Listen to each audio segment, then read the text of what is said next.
Одоо хайшин би одоо тэр шоронд нь байж явах хэвээр байсан юм уу? Батулга гэдгүү намайг тэр шоронд гатаах сонирхолтой байсан юм уу? Би мэдэхгүй. Гэхдээ би тэгж хардж байна. Намайг шоронд алгахснаа тавьсан баг. Яагаад гэвэл би маш том хулгайг мэдж байгаа. Би өөрөө нүдэрээ харсан, чихрээ сонссон. Би өөрөө тэрэнд оролцож явсан болохоор гэрчиг устдаг. Гэрчгүүл байхыг, гэрчгүүл хулгай ихийг бодно шүү дээ. Монгол улсын ерөнхийлөгч Халтмаагийн Батулга улсын хурлын дарга Гомжовын замдан шатарнаар цалхитын мөнгөний орноос орж иж буй орлогоос нийт ард түмэндээ тэгш хүртэж байна гэдэг сайхан хатгавчны ард нуугдан тус ордоос орж ирсэн орлогоос нэг их найд орчим төгрөгийг хууль бусаар хулгайлж дээрэмсэн асуудлыг гэрчдэг цор ганц гэрчтэй нуус материалд төвтрүүлэг та бүхнийг уулзуулна. Таалан болгооно.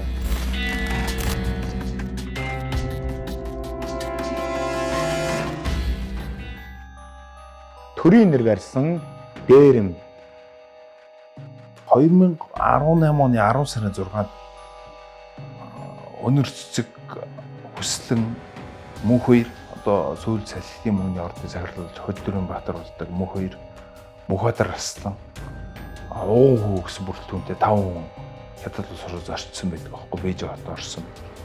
Тэгээ тэр нь хинтээ уулзахад ямар ажиллаар явсан гэхээр цалхитын мөнгөний ордыг эзэмшижсэн Чин Ванфа гэдэг хүнтэй уулзахаар явсан. Чин Ванфа ганц хоёртой.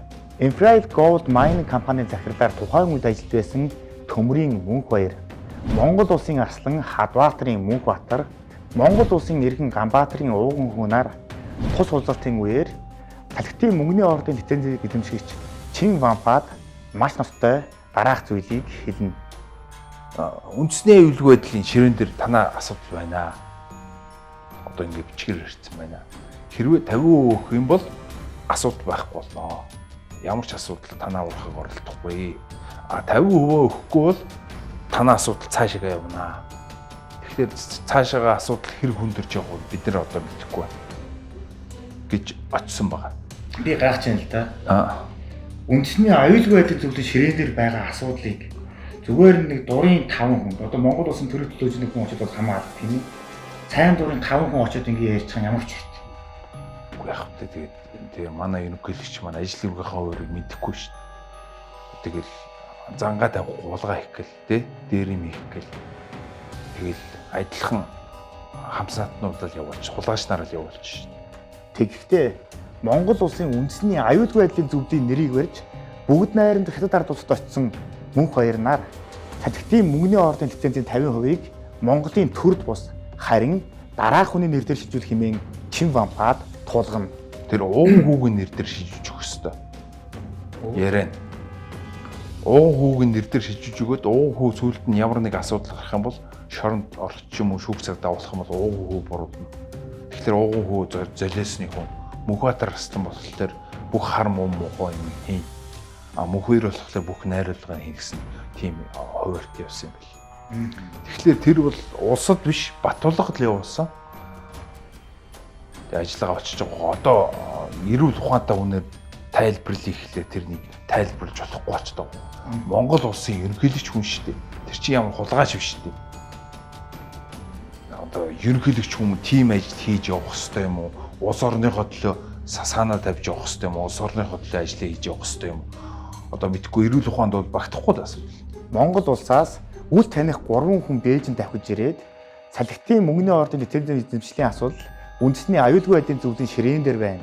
Хэрвээ компанитайгаа үлдээ гэж бодож байгаа бол лицензийн 50%-ийг энэ ууган хүүгийн нэр дээр шийдвүлээ гэж хэлэхээр галзуу солиотой биш бол өөр хинч зөвшөөрөхгүй нь тодорхой. Тиймээс Чин Ванфа мөнх баяр нарт дараах хариуг хэлнэ. Танаа хуультай улс юм байгаа үст дээ. Танаа Монгол улс чинь хуультай биз дээ. Тэр хуулийнх нь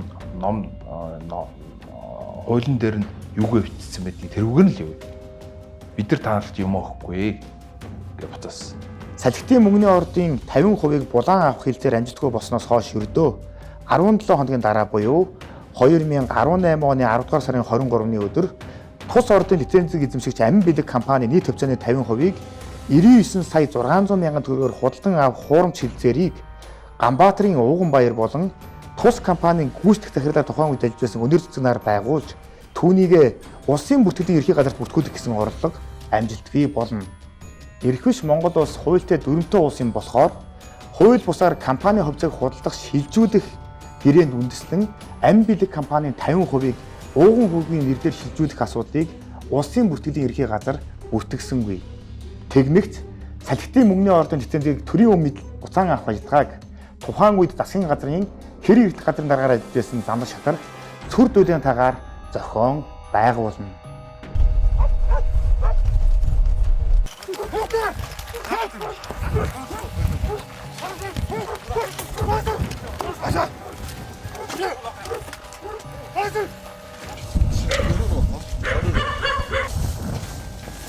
Стартапын зөрчил учраас эцсийн шилжүүлэх шүү.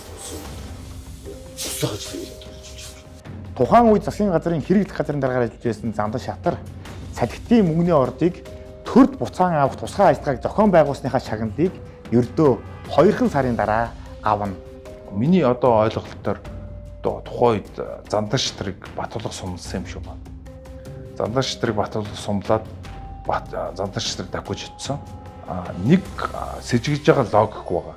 Тэр нь ямар логик вэ гэхээр Зандар шатрыг энэ ажлыг амжуулчих юм бол чамайг их хурлын дарга болгож өгнө гэсэн докторатоо байсан биш магадгүй юм шүү.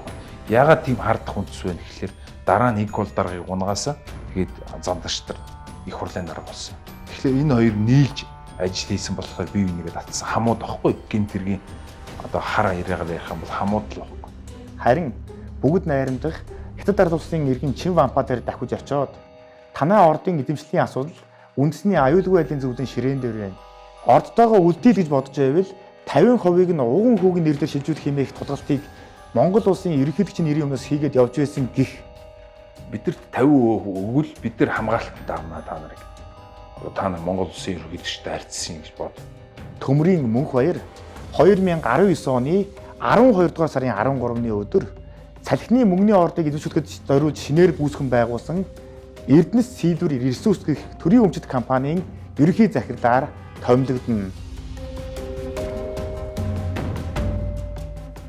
Монгол улсын ерөнхийлөгч Шалтмаагийн Батулга Эрдэнэс Сийдвэр ресурс хэмээх төрийн өмчит компани захирлаар төмрийн мөнх баярыг чамдуулсныхаа дараа Монгол улсын нийт авахтуудын магнит тэмдэглэсэн мэдчилгээ дэвшүүлсэнийг хамтдаа эргэн нэг санацгаая. Өчигдөргүй өнөөдөргүй маргааш гэж үгүй байлаа. Туурга тусгаар Монгол улсын хөгжил дэвшлийн төлөө залуу насаа зориулсан Ахмад буурлуудаа өрийн дарамтнаас салах зорилгоор алдагдсан байсан салхитын мөнгөний ордоо эдийн засгийн хэрэгэлтэнд оруулах замаар тэтгэврийн зээлийг нэг удаа тэглэх тухай үндэсний аюулгүй байдлын зөвлөлийн гишүүд санал нэгдэн шийдвэр гаргасныг он солигдох энэхэн торгон мөчөд Ахмадууд та бүхэндээ дуулгаж байгаадаа баяртай байна. Монгол улсын нийт ахмадуудын тэтгэврийн зээлийг тэлэхэд зориулж 776 тэрбум төгрөгийг зарцуулна гэдэг ерөнхийлөгчийн цочор мэдэгдэхийн дараа тухайн үед Монгол улсын санхүү төсвийг барьж байсан олон улсын валютын сангийнхан Reuters агентлагаар уламжлан ностой мэдээллийг гаргана. Тус мэдээлэлд популист, бизнесмен бүх Монгол улсын ерөнхийлөгч Шалтмаагийн Батулга өнгөрсөн 7 хоногт дохиосон шинэ жилийн үдэш бүх ахмадуудын тэтгэврийн зээлийг тэглэнэ хэмээн мэдээллээ. Ерөнхийдөө энэ ажлаа гүйцэтгүүлэхийн тулд 2018 оны сүүл үед цэргийн тусгай ажиллагаа хийн Хятадын хувийн хөрөнгө оруулагчаас булааж авсан салхитын мөнгөний ордны ухааг ашиглана гэв. Тэтгэврийн зээлийг тэглэх тухай энэ санал нь 2017 онд олон улсын валютын сангаас дэмжин баталсан өргөтгсөн санхүүжилтийн хөтөлбөрийн зорилгод нийцэхгүй байна. Монгол улсын засгийн газар бидэнтэй байгуулсан гэрээгээ зөрчлөө хэмээн олон улсын валютын сангийн Улаанбаатар цугаа суурин төлөвчийн газрын дарга Жеф Готлиг мэдгдсэн нь Монгол улсын засгийн газрыг түргэн авахуулна. Тухайн үед олон манай Монголын засгийн газрыг олон улсын валютын сан барьж ирсэн. Тэгээд тэтгэврийн зээлийг тэглэн гэсэн чи валютын сан асуусан юм шүүгээ. Асуусан гэж би сонссон. Танад мөнгө байхгүй шүү дээ. Ямар мөнгөөр төлөх гэж байгаа юм бэ? Гэсэн чинь салхитын мөнгөний ордоор төлнө гэсэн байгаа. Тэнгүүт валютын сан юу гэж асуух вэ гэхээр та нар хүний юм дээр дсэн мэт дээ. Тэр улсуудынхаас одоо хамтарч ажиллахад бэлэн ч гэдэг юм уу, гомдол саналгүй гэдэг юм уу, тийм алан бичиг бид нар тавьчих өгөө. Тэгсэн тохиолдолд бид нар зөвшөөрье гэсэн байгаа. Тэгэнгүүт л зандарчдаар дараа сандрахгүй юу? Тэгээд намайг дуудаж уулзаад нөгөөдөл чинь арбитрийн шүүхээр явахаар болчлоо гингүүд намайг дуудаж уулзаад бүр тэр чи хэцүү болчихлоо шүү дээ. Дуудлаа шаасаа хэрэгтэй болчихлоо шүү дээ. Тэр зээлийг тэглэнэ гэсэн чинь валютын сан зөвшөөрөхгүй нөгөө хятад нь арбитрийн шүүхээр явчих юм бол манайх чинь арбитрийн шүүхээр явахын тулд тодорхой болоод мөнгөнд дүнгээ нэхэмжлэх мөнгөнд дүн 200 сая доллар нэхэмжлэх болчоод тэгээ Хонконгод байдаг Голландын хуулийн фирмийг хөлсөлөд авцсан. Бүх юм ингээ хөдлөөд явцсан байсан. Монгол улсын засгийн газар Салхитын мөнгөний ордыг Чин Вампа нараас дээрнэж авсны улмаас хилцээ хийгийг ямарч нэр нүргүү болсон байлаа. Иймд тус ордыг өмнө эзэмшиж байсан Монгол улсын иргэн Шармын мөнгөн шагаатай уулзаж Монгол улсын төрийн нэрийн өмнөөс тэр хятадд хилцээ хийгээд өгөөч хэмээн гуйна. Намайг дуудаж уулзсан шүү дээ 20 оны 2 сард. Намайг дуудаж уулзсан баггүй. Улсын хурлын дараа болчихсон. Улсын хурлын дараа болцсон байсан. Намайг дуудаж уулзаад за асуудал чинь гэр хятадууд одоо ингээд арбитрийн шүүхээр явах гээд байна. Тэгэхээр чи энийг зогсоож чадах уу? Бидэнтэй эвлэрүүлж өгөөч ээ. За чи надад ажил амжуулчих юм бол бид нар чамайг усаан суураагаа гэсэн баггүй. Усаан суураагаа гэдэг чинь чамайг ялгуу шоронгоос одоо шоронд оруулахгүй байя гэсэн үг байхгүй. Тэгэхээр чи уг нь шүүхтэр хүнийг шорд хийх талаас одоо яригдах ёстой биз дээ. Одоо шүүх прокурор хоёр нийлж хагаад тэгэхэд их хурлын даргын өрөөнд хүнийг шоронд хийх үү яах уу гэдэг асуудал яригдчихэж байгаа байхгүй. За улсын хурлын дарга хүсэл тавьсны дагуу та Ван Ян гэдэг хоёр хүнтэй одоо хилцээ хийхээр болжээ засгийн газрын нэрийн өмнөөс. Тэгэхэд чинь мэдээж бас төрийн нэрийн өмнөөс явж байгаа учраас тантай бас уулуурхан сайдамж гэдэг юм уу эсвэл одоо өөр нэг холбогдох өндөр авчид хамт явсан байх тийм. Тий, тэгээд би яг тухайн үед яг наадах чинь задаш дараагаас асуусан л та. Би одоо зүгээр 90 хүн. Би тэгээд засгийн газар төлөөлөх. Хинч одоо газар солиорсон гэх хэлгүй те. Та надад хэнийг өгөх юм? Би хинтээ хамтрах. Би сумьязартай нийлэх юм уу? Данжин жаргалтай нийлэх юм уу? Тухайн үед төрийн нарийн бичгийн дарга байсан. Эсвэл би оюун эрдэнэтэй нийлж энэ ажлыг хийх ёстой юм уу? Тухайн үед засгийн газараа хэрэглэхийн дарга байсан бохоггүй. Хэрэггүй. Сумьязарч хэрэггүй, данжин жаргалч хэрэггүй, оюун эрдэнэ бүрээ хэрэггүй. Энэ ажил бол Батулга Битгарын хийж байгаа ажиллаа. Тэгэхээр энэ ажлыг хэн нэгэнтэй хуваалцах сонирхол байна. Тэгэхээр чин бус хүмүүст хулгаасныг хуваалцах сонирхолгүй байна гэдгийг бид тэр одоо мөчтөрчих нь л ойлгож байгаа байхгүй. Ингээд Салхитын мөнгөний ордыг эзэмшигч Чин Вампатай Монгол улсын төрийн нэрийн өмнөөс иргэн мөнгөн шагаа болон Эрдэнэс Силвер ресурс компани захирал мөнх хоёр нар хилцэл хийж дараах тохиролцоонд хүрнэ. Тэгээд нөгөө хятадуудтай болохоор эдгээр юу гэсэн хятад энэ мөнх хоёр засгийн газар хооронд засгийн газар чижтэй мөнх хоёр гэж хувь хүн байгаа шүү дээ. Нэг гудамжинд явсан л хүнтэй 8 альцж байгаа байхгүй. Бид нар бажимл авмаар байна. Тэгэх юм бол хамаалгаа бид нар бичгийж гаргаад өгье гэсэн. Монголын төр Салхитын мөнгөний ордыг Чин Вампагаас булааж авсан та бантаж тус ордоос гарсан бүх баяжмлыг зөвхөн чамд нийлүүлнэ гэдэг тохиролцоонд хүрсний үндсэн дээр л олон улсын арбитрийн шүүгүүд гаргасан гомдлыг нь буцаан татуулна. Улмаар ингэснийхээ үр дүнд түүнээс орж ирэх орлогоор Монголын нийт ахмадуудын тэтгэврийн гэлийг тэгдэх боломж бүрдлээ. Салхитын мөнгөний ордын үйл ажиллагаа 2020 оны 5 дугаар сараас чигдэрч 1 хоногт 1000 тонн хөдөр боловсруулж эхлэмэгц Эрдэнэс Силвер ресурс компани ерхий захирал мөнх баяр иргэн мөнгөн шагааг дуудаж уулзна. Танай хятадууд хэдийг өгч чадах юм бэ? Мөнх хоёр асуусан надаас. Тэгээ хоёр компани санал ирчээд байна. Одоо тэр баяжмлын үнэндээ. Тий, баяжмлын үнэн дээр хятадаас хоёр компаниас санал ирчээд байна. Тэр хоёр компани нь болохоор 104, 106 гэсэн долларын үнийн санал өгсөө. 1 тонн баяжмлыг. Тий. Тэгэнгүүтээ 104, 106 дээр нэмэх нь $80. Нэмэх нь $80 нь ямар ч үстэй. Нэмэх нь $80 гэдэг нь караванд нь орох мөнгө. Одоо Монголын баяжмлыг хятадын компанид одоо $106 гэж зарчаад тоон тутмаас $80 мөнх хоёр өгнө. Мөнх хоёр Батулга Зандаштар 3 авах нь шүү дээ. Салхитын мөнгөний орд 2020 оны 5 дугаар сард чигдэрч үйл ажиллагаа явуулснаас хойш нэг их найд 145 тэрбум 467 сая 709 мянга 448 төгрөгийн борлуулалтын олдгыг олж төвгээрээ нийт ахмадуудынхаа тэтгэврийн зээлийг хэглэсэн байдаг. Тэгэхээр сая нэр дурдсан 3 эрхэм хамгийн багадаа нэг их найд төгрөгийн хууль бус орлогыг хэдийн чандад олсон байж болох тооцоо үүнээс урган гарч байна. Салхитын мөнгөний ордноос хятад урд улс руу гарч байгаа тоон баяр тутмаас $88 одоо авнаа гэж штэ. Тэр мөнгөө яаж авдаг юм бол? Тэр хүмүүс яаж авдаг? Хилийн цаанал авна шүү. Хилийн цаанаад бол чинь аль нэг банкнд данс нэгэл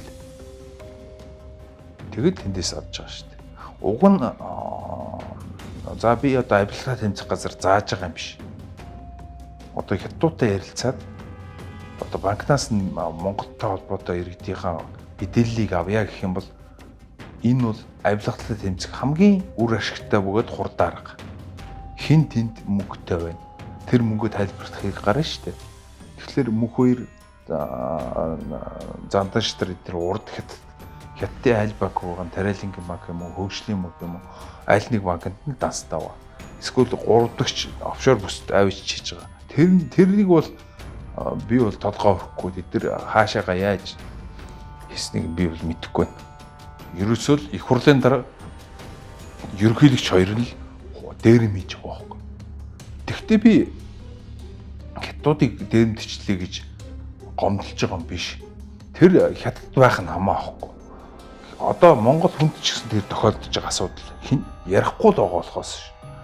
Тэгэхээр хэнийг дээрэмдэж байгаа нь хамаахгүй. Хулгай л бол хулгай. Тэ? Одоо бид нар ийм улсуудыг одоо сонгох ёстой ч юм уу, ч юм уу. Одоо бид нэр харлаа шүү дээ. Энээс илүү би юу ярих юм бэ? Энээс илүү хулгай ойрын би зөрөгтэй дуурахгүй бол өөр хин дуурах юм. Гэрчийг устгах ажиллагаа.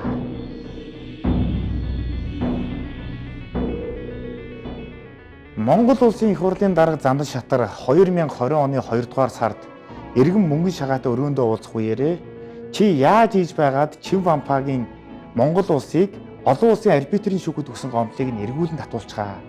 Тэгэх юм бол би чамайг уснаас хуураа гаргана гэж хэлжсэн амлалтаасаа яагаад ч юм иргэн буцна.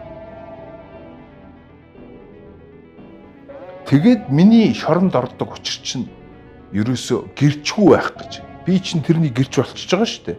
Тэгэхээр чинь тэр гэрч хулгай ихэд ямар ч гэрч байх шаардлагагүй үстэй. Ер нь логикоор бодох юм бол. Тэгэхээр намайг заавал шоронд хийх ёстой. Тэгээд Зандаштар даргын өрөөнөөс ямар ажил үүргийн хуваарьтай гарсан бэ гэхлээр мөнх хоёр би нийслэлийн ерөнхий прокурор хийжсэн тухайн үед Нямдоржийг маш сайн таньнаа. Бид хоёр найзуудаа би энэ асуудлыг хариуцъя. Мөнхөрт Нямдоржтой уулзъя. Би энэ ажлыг зохицуулъя гэсэн. Одоо таныг одоо нөө уснаас хуураа гаргаад тий. За тэгээд та нийслэлийн прокурорын газрын дарга Нямдоржтой уулзсан уу? Юу гэсэн? Үгүй уулзсан. Тэр орлогч дарга Насанбат гэдэг үнтэй уулзсан. Би одоо энэ асуудалд оролцоод цагтаас сэргийлэхээр тагнуулаас босох газартай харьцсан. Гэхдээ надтай дандаа хуулийн адаг шаарууд нь харьцчихсан. Тэгвэл хамгийн амар хүн бол тэр Насанбат гэдэг хүн. За юу гэсэн? Тэр хүн чамайг уснаас хуурай гаргах гэсэн тийм даалгавар басан. Гэхдээ чамайг уснаас хуурай гаргах юм бол энэ хэрэг утгагүй болно. Гол дүргүй болно. Тийм болохоор чи хялбаршуулсан журмаар явчихаа. Одоо хэрэгээ хүлээх нь шүү дээ. Хялбаршуулсан журмаар явхлаар яах ёстой вэ гэхэл би хэрэгээ хүлээд. Тэгэнгүүтээ одоо хэн байдгийг бодарагчаач гэдэг юм уу хин ч гэдэг нэг шүүгчийн нэрийг биелэх ёстой. Би тэр шүүгчд хэдийг өгс юм а гэж хэлэх ёстой. Би шүүгчд ямар ч мөнгө өгөөгүй чи би хэний нэрийг хэлэх юм. Би чамд хоёр нэг хүний нэр хэлнэ. Энд ч одоо юу 37 он хэдэн он бай. 37 онд нэг тийм сураг сонсогддог байсан шүү дээ. Одоо нэгний наваач хийгээд таньдаг хүмүүсийн нэрийг хэлгээд тэгэнгүүт нөгөө таньдаг хүмүүсийг барьж авч хийгээд нөгөөдөө бодчихдаг байсан тий. Тэгсэн чинь сая би тийм үзлээ шүү дээ. Монгол улсын ерөнхийлөгч улсын их хурлын дарга хоёр нь нийлж байгаад уул уурхаагаас орж иж байгаа баялагийг нийт ард түмэндээ хүртээж байна гэсэн сайхан халдварчны ард хууль бусаар асар их хэмжээний орлого олж байгааг нь иргэн мөнгө шагаа мэдж байсан учраас цор ганц гэрчийг устгах ажиллагаа үүнээс хойш маш эрчимтэй өрнөв. Наад болохоор 22-ын 5-1 буюу авилгал өгсөн гэдэг зүйл ингэдэг байхгүй. Өгсөн гэдэг зүйл. Тэр зүйлийг нь болохоор 6 сараас 3 жилийн хугацаатай 3 жил дээдлээ 3 жил өгнө. Доотлол нь 6 сар. Тэгээд нэг зорчих ял тэгэл торгуул мургуултай тэр чинь. Тэгээд би бодохгүй над тийс хэрэг байхгүй. Тэгээд батлагдсан татлагдаагүй. Ийм хэрэг дээр би өөрийгөө ял авчна гэж бодоагүй байхгүй. Тэгсэн чинь над хөөхтөө бүр 3 жилийн өгч байгаа байхгүй. Тэгэхээр тэр 3 жилийг би яагаад над 3 жилийг өгсөн болоо гэд би сүүлд нь бодсон шүү дээ. Би чинь 500 гаруй хоног тойрогдсон. 500 гаруй хоногор би бодож байгаа байхгүй. Юмыг чинь ухраагаал ямар учир шалтгаан юм тэр чинь яалаа энэ чи яалаа гэд бодсон шүү дээ. Тэнгүүт яагаад над 3 жил өгсөн бэ гэхээр 3 жилийн дотор энэ салхитын мөнгөний ордны ухаа дуусна. Бүх ажиллагаа яваад дуусна. Тэрний ард дээр би шоронгоос гарч ирнэ. Тэрний ард дээр чи хичнээн юмэрэд ямар ч үнцэн нүгөө хинч чамайг сонсохгүй. Тухайн үед хүмүүс нь солигдоод явчихна. Монгол улсын шүүхийн түүхэнд шүүгч хүн хувь хүн хийгээд хуулийн этгээдэд ял сэтгэл оноосныхоо маргааш нь хэвлийн баг хурлаарч түүнийгээ тайлгнаж байсан түүх нэгч байхгүй.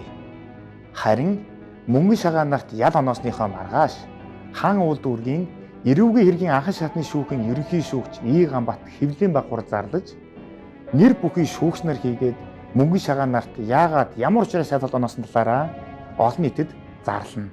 За хаан уул дүүргийн эрүүгийн хэргийн анхан шатны шүүх 2020 оны 5 дугаар сарын 14-өөс 22-ны хүртэлх хугацаанд мөнгөн шагаа нарт холбогдох эрүүгийн хэргийг хянан хилцэж шийдэх тогтоол гаргасан.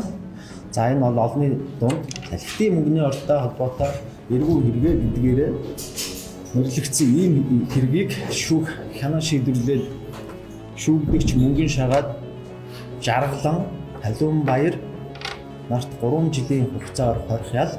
За шүүгдэгч Цолгон Баатарт 5 жилийн хугацаагаар хорих ял.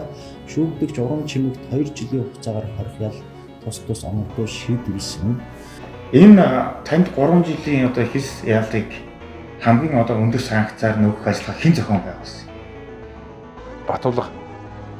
Тухайн үед нь тэр хаан уул дүүргийн ерөнхий шүүгч нь И Ганбат гэж хүн байсан байхгүй.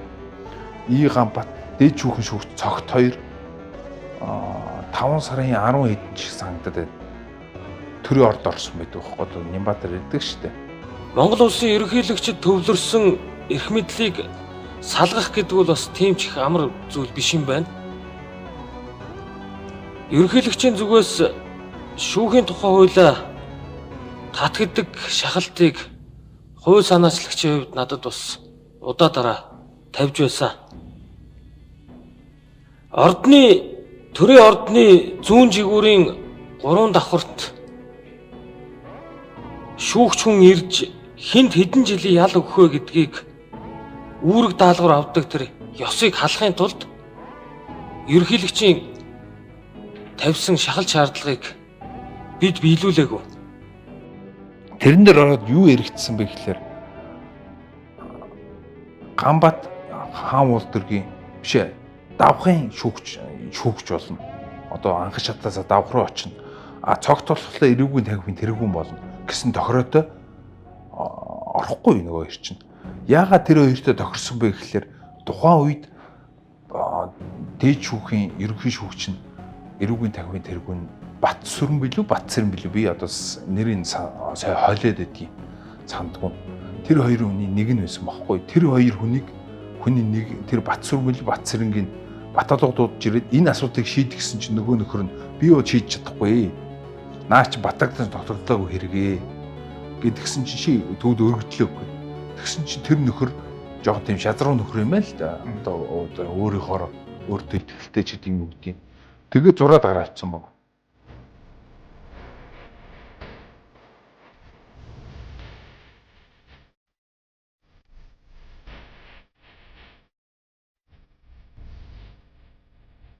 Тэгэнгүүт цогтыг чамаг дэж бүхэн ерөнхий шүүгч болгоно. Чамаг давхын шүүгч болгоно. Наад ажлаа хийж чадах юм бол гэж тэр хоёрыг сумлсан байгаа байхгүй. Тэр хоёр хийж чадсан уу? Хийж чадсан. Тэгээд тэр хин нээхгүй, И Ганбат нээхгүй. Салхитын мөнгөний ордны гих тодтголтой эрүүгийн хэс хэрэгт бүтгэгдэн шүүгээс 3 жилийн хорихад сонсон мөнгөн шагаа шоронд хоригдож байх хугацаанд яагаад ч юм учир хөтөлгөөр 2 удаа цус харваж эрэмдэг зэрэмдэг болно. 5 сарын 1-нд тал цус харвсан шоронд. Би ерөнхийдөө шоронд 2 удаа цус харвсан байхгүй. Нэг нь бол мэддэгтэйг өнгөрсөн юм лээ хөнгөө. Хоёр дахь нь бол нэлийн хүнд. Яахгүй. Тэгээд би шоронгийн 3 дугаар эмнэлэгт очиод тэгээд 3 дугаар эмнэлгээс шоронгийн эмнэлэгт 400 мянга явахгүй. Тэгээд миний нэг магадлалд орох хугацаа болцсон байсан. 6 сард миний магадлалд орох. Магадлал гэдэг нь зарим улсууд ойлгохгүй байж магадгүй. 5 хүртэлчлийн ялыг хөнгөн ял гэж үзээд 50% нийтлэлсэн бол тэр хүний засрал хүмүүжил одоо юу гэдгийг тэрнийг хараад судлах уу юу гэдгийг шийддэг юм шүү прокурор хоёр. Тийм хуультай. Тэгэнгүүт намайг магадлалд орох хугацаа болцсон байх. Магадлалд тэнцэхгүй байна чи. Яагаад тэгэхээр дээрээс прокурор дээрээс даалгавартай та нар бол магадлан гаргахгүй. Ганц гарахаар бол уучлал дахиад 2 дахь удаа уучлал өгсөж гисэн тийм санал тавьж штэ. Тэгээ би чинь шоронгийн эмнэлэгт одоо энэгээр яхан ч хэцүү юм да. Гошлоо шашиж чадахгүй гівж байгаа штэ. Баашаа бүксээ харч чадахгүй гівж байгаа хүн чинь. Тэгсэн мөртлөө би уучлал бол өсөхгүй. Би эндээс ямар нэг аргаар амьд гарнаа. Амьд гарч иж би одоо энэ ярилцлагыг би хийнэ гэсэн тийм өөртөө тийм одоо үүрэг даалгавар гэх юм уу өөртөө тийм зорилт тавихгүй. Тэгэнгүүтээ тэгсэн чинь нөгөө даралт буудвал цусны даралт 200-аас тийш гарч чаддаг. Тэгээд дахиад харах магадлалтай болчихгүй юу? 3 дахь харах юм бол ямар ч найдлага байхгүй цаашаа гав. Тэгэнгүүт нөгөө эмнэлгийнхэн шоронгийн эмнэлэг магадлалд оруулъя. Тэгээд эмнэлэг магадлалд ороод тэгээд би шоронгоос гарчиж байгаа байхгүй. Иргэн мөнгөн шагаа эмчийн магадлалаар шоронгоос сулгацсныхаа дараа төрийн өндөр албан тушаалтнуудын хулгай дээрмийн асуудлыг олон нийтэд илчилнэ хэмээн хэвлэл мэдээллийн байгууллагад хандаж эхэлсэн нь яагаад ч юм төрийн өндрлгүүдийн сонорт хүрчээ. Улмаар түүнийг эмнэлэг магадлалаар суулсан эмчнэрийг шалгах ажиллагаа гэнэт дахин эхлэх болно. Одоо хаашийн би одоо тэр шоронд нь байж явах ёстой байсан юм уу? Батулга гэдгүү намайг тэр шоронд гатаах сонирхолтой байсан юм уу? Би мэдэхгүй. Гэхдээ би тэгж хардж байна. Намайг шоронд алгахснаа тавьсан баг. Яагаад гэвэл би маш том хулгайг мэдж байгаа. Би өөрөө нүдэрээ харсан, чихрээ сонссон. Би өөрөө тэрэнд оролцож явсан болохоор гэрчиг устдаг. Гэрчгүүл байхыг, гэрчгүүл хулгай ихийг бодно шүү дээ. Би 7 сар сурлагдсан эмнэлэг магадлалаар. 7 сард сурлагдаад 8 сард 9 сард би ер нь нэг нэвтрүүлэгт орё. Би хөл дээрээ босч байгаа шүү дээ. Хүнээр төшүүлээд тулчхнаа явж байгаа. Тэгэл би үзнэ. Одоо би үннийг хэлнэ гэд явахгүй юу? Тэгээд нэг ганц нэг усуудтай холбогдсон. Тэгэнгүүт ямар яриа ярьж ихлээр яг тийм яриа болоод би одоо ингээд гадуур ингээд хоонтонтой одоо майжгаад хүнээр төшүүлээд явж штэ. Тэр яриа ямар нэгэн хэмжээгээр гүйцэх ажиллагаагаар Баттуулгын ч юм уу Зандаш тэр чихэнд очсон юм шүү. Тэнгүүд прокуророос шоронгийн эмнэлэг дээр шалгалт хүмүүс очсон ба. Энэ мөнгөн шагаа гэдэг нөхөр ямар арга замаар шоронгоос гарсан бэ? Одоо би өвчин тусч болохгүй, би шоронгоос гарч болохгүй. Би тэр шоронд гатах ёстой байсан юм. Тэг муухай бараг хүн амны хэрэг би одоо Зандаш тэр Батулга хоёрыг бол миний амнаас задлаа хийсэн гэж би ойлгоод